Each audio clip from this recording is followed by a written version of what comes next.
Iska foundation rotary club red cross ఆపి ఆధ్వర్యంలో ప్రభుత్వ బాలికల జూనియర్ కళాశాలలో వనమహోత్సవం కార్యక్రమంలో భాగంగా పండ్ల మొక్కలు నాటడంజల్ ప్రతిజ్ఞ హార్ట్ఫుల్నెస్ వారి వ్యాసరచన పోటీలకు సంబంధించిన పోస్టర్ ఆవిష్కరణ కార్యక్రమం జరిగింది.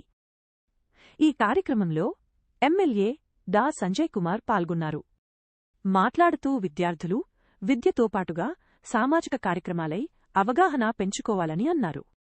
విద్యారంగం మరింతగా అభివృద్ధి చెందడానికి గాను శాసనసభ్యుడిగా తనవంతు కృషి చేస్తున్నానన్నారు.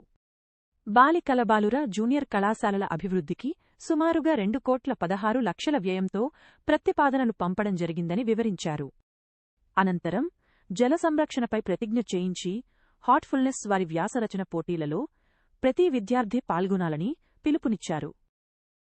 నేను కూడా గీన్నే పార్టీ రాసినప్పుడు అవే రాసినాం. మాకు ఉదయ్ సార్ అని ఉండే, ఉదయ్ సార్ అని ఉంటుండే, బాట్నీ టీచర్, బాట్నీ లెక్చరర్. ఇదే క్యాంపస్ లో చదువుకున్నాం. మీకు తెలుసు దాని ప్రాధాన్యత. కాబట్టి ఎక్కువ చెప్పకుండా మీరు అందరు కూడా మా స్టాఫ్ ఎట్లయినా ఉంటారో రక్షించాలి.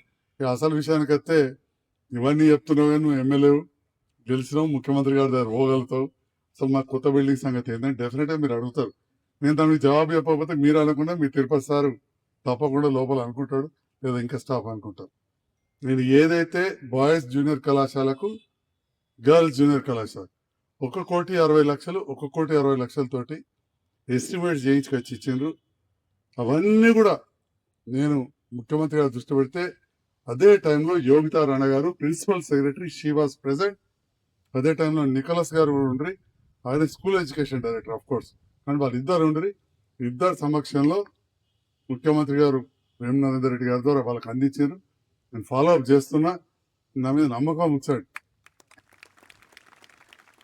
ఎందుకంటే నేను కూడా మీలా గవర్నమెంట్ స్కూల్కి వెళ్ళి గవర్నమెంట్ కాలేజీకి వెళ్ళి వచ్చిన.